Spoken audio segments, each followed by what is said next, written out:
What's up, vapors? Thanks for checking out Daily Vape TV. My name is Nick, and today we're going to be taking a look at the Billow-X. Alright guys, so the random question of the day is, are you afraid of spiders? Are you arachnophobic? I want to hear from you guys right down there in the comments box below. Personally, I'm not afraid of spiders. In fact, I almost got one as a pet when I was a kid. I wanted a rose-kneed tarantula. That was like my dream pet, but I just really didn't think about the other expenses. You know, you got to buy them the terrarium and all that stuff. But I also had a little bit of a kind of pet spider here in the office, right over there in that corner.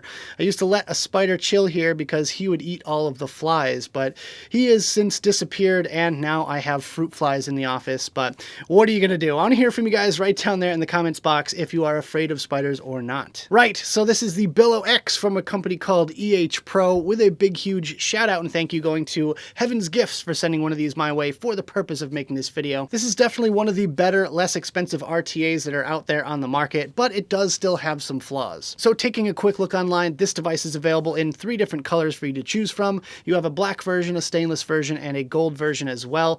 And it's going to run you about $25 to $32 depending on where you shop. And I will provide you guys with a couple of links right down there in the description if you guys want to pick one up for yourself. But without further ado, let's go ahead and dive down to the close-up view and take a better look at this thing. Alright guys, so as you can see, we've got the Billow-X in its original box, so let's quickly take a look around the packaging and then we'll talk about what's inside. So pretty much your standard packaging here, a picture of the device with a spot gloss on it, there you go. Some logos, a website, and then down here it says, "Beyond all your imagination," which I don't think quite translates as well as they thought it did, but in any case, we have Billow-X on the bottom and Ehpro on the top. Nothing on the sides, as you can see there. And on the back, we have some basic stuff, just a UPC with a color indication, a little scanny, checky, codey thing there, and a bunch of warnings, but yet no section where it says what's in the box, which, you know, I really wish they added that on there because it's kind of standard practice nowadays, and it would be nice to know if you're at a shop or something like that what's inside.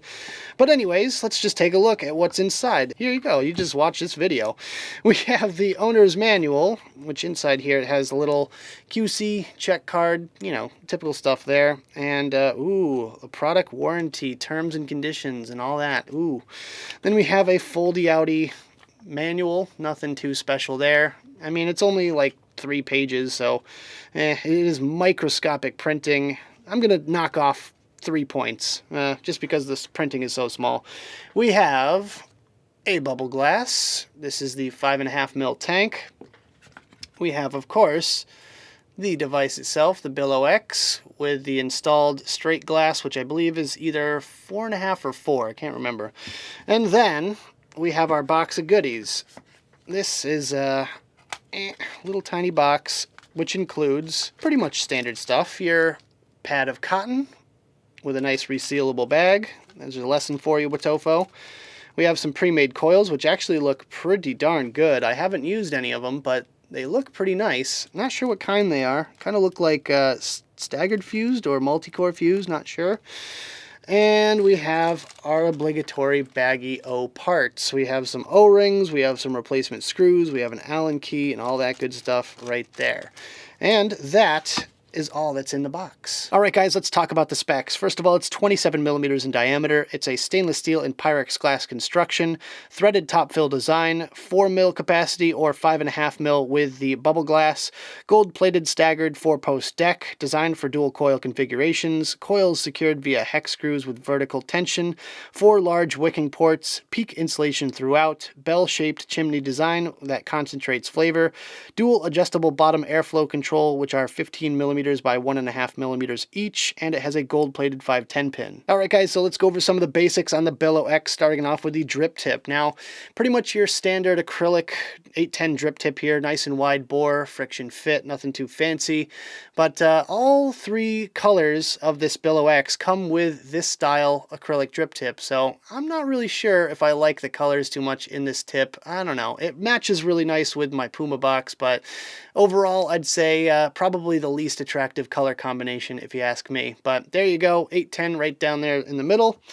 And just to show you guys that it is in fact 810, we have our Dead Rabbit tip, which fits really nicely in there. No wiggle or wobble or anything like that. And you can see the O-ring on the inside lip. If it'll focus, there we go. You can see the O-ring right there on the inside lip and the bore straight down the middle, which matches very closely to the bore of the drip tip itself. So only about, I'd say, a millimeter off of the actual drip tip bore there. The top fill section is threaded, so you just unscrew it like this. And unfortunately, there's not a whole heck of a lot of grip to that, so you got to be a little bit cautious there. But there you can see the fill ports up top and a little O-ring that seals it all together. And very generous sized fill holes there, no problem fitting either a glass stripper or a unicorn or chubby gorilla bottle in there, no problem whatsoever. So the chimney section has some interesting engravings on it. I'm not sure if this is a wave or a cloud with some mountains behind it, not really sure. Let me know in the comments box what you guys think down there. And on the other side you have an X for, of course, Billow-X. On the inside you can see that it has a slight dome to it, which concentrates the flavor, which actually works really nicely. And the threads are okay. Not the greatest threads in the world, but, you know, for a cheap RTA, what do you expect? So here we have the 4mm glass on this side and the 5.5mm bubble glass on this side. And this tank doesn't look half bad with a bubble glass on it. It doesn't stick out that much, unlike some of the other sub tanks that are on the market nowadays that look like they skipped leg day. Here's the build deck with my build still in it, just so you can see exactly how I tuck my cotton in there. And basically what I do is just kind of tuck it as best as I can, wet it with a little bit of e-liquid, and then just kind of go at it with the tweezers for a little bit and just kind of form it and shape it so that you don't cross the threads. If you cross the threads with your strands of cotton, then they'll get snagged, and that's a huge pain. And here's the build deck itself. As you can see, it's got the over and under post structure, kind of like the opposite of the Kensai or the Recoil Rebel. And the post holes themselves are short and wide, meaning they are going to fit your exotic wire builds no problem. And on top here we have Allen-headed grub screws, which are really nice. I've never had any issues with those. You can see the airflow holes at the top as well. Pretty much the same amount of airflow that I get with a Kennedy, which is almost perfect for me personally. And you can also see the little areas where you want to tuck your cotton in. It's kind of unfortunate that they didn't kind of restrain those with a piece of metal going across or anything like that, because that is the biggest pain in the ass there, that you have to kind of mold your cotton so that it doesn't go over the threads. But other than that, you can see the engravings on the side here, Ehpro.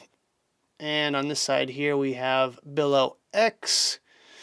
And here you can see the airflow itself, kind of the super short and super wide airflow. And that is, of course, dualed on the other side. You can see all the way through there.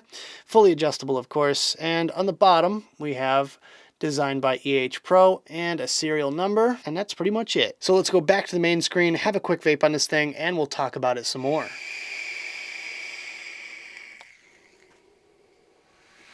Alright guys, I hope you enjoyed the close-up section of this video. Now let's talk about my personal thoughts about this device, some pros, some cons, and whether or not it's worth purchasing. Starting off with the pros, my first pro is that it's very easy to build. Now, this one is so easy because the coil placement is very natural. Now, normally with a coil, you have one wrap going over the top, the other coming in underneath, and that's exactly how you place your coils with this one here. The center block is a little bit higher than the outer two posts, which means you can just slide your coil right in there and it's already centered. It's kind of like the opposite of a Kensai, where they have the higher two posts on the outside compared to the lower posts on the inside. This one is the exact opposite of that. Plus, it could fit some bigger builds in there. 5 to 7 wraps of fused Clapton fits no problem whatsoever.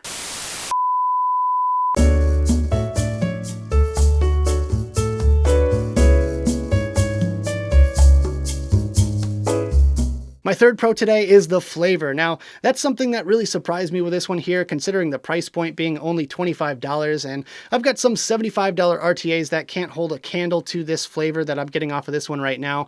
Kind of attribute that to the domed top cap section of the chimney, and overall, I'm just really a happy camper with this one here because, you know, for such a cheap little RTA, it produces some amazing flavor. And my fourth and final pro for this one here is the airflow. Now, first of all, it has these big holes at the bottom section, which of course are fully adjustable, and in fact, I have to cut mine down a little tiny bit in order to get that full lung draw, but also it has a wide bore chimney section up top here and a wide bore drip tip. So many times I get a tank in and it has this big fat chunky drip tip, and it has this little tiny narrow 510 kind of bore. With this one here, the drip tip and chimney bore are almost matching, and that just allows for more airflow to get through this thing, which means bigger hits. You can use it at higher wattages with more airflow, more cooling, and that just means bigger clouds.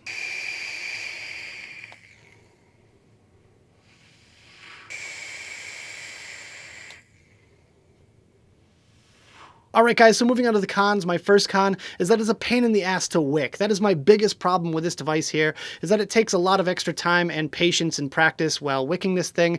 You have to basically just shove it full of cotton and glue it down a little bit before you put your top section on, and hope and pray that it doesn't catch on the threads and rip some cotton out and create a big mess. It's just a big hassle, and I think it could have used one more revision before they released it. My second con for this one is that it's big. It's just a big honkin' mod. It's 27 millimeters in diameter, and the bubble glass makes it even bigger, so therefore it's not going to look great on every single device that you may own. And with that, just be aware of the fact that it could potentially overhang on whatever mod you put it on.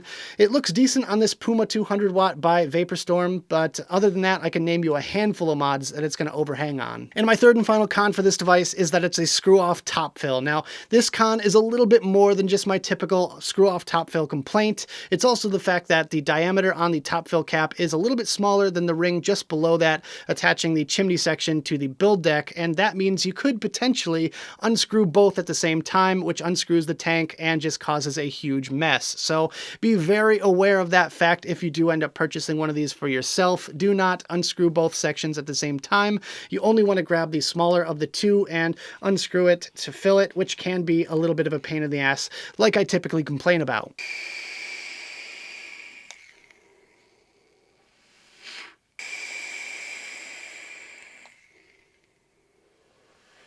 So at the end of the day, is this device worth purchasing? Would I go out of my way to pick one of these up if I didn't get this one in for review? I'm going to say yes to this one. For me, the pros outweigh the cons. The flavor is absolutely phenomenal on this thing. The airflow is great. And for 25 bucks, how could you complain about that? So if you guys want to grab one of these things for yourself, I'll leave a link right down there in the description below. But that about does it for this video, guys. I hope you enjoyed. If you did, make sure you hit that like button and subscribe for more videos just like this. Don't forget to click that notification bell right next to the subscribe button if you want to be alerted whenever I upload videos. Big shout out to you guys on the notification squad for getting here early. Also, leave me some comments in the box below. I'd love to hear your thoughts on the Billow-X or anything else you guys want to discuss down there. Make sure you check out the advocacy and my social media links right down there in the description below. Thank you guys so much for tuning in, and as always, vape on.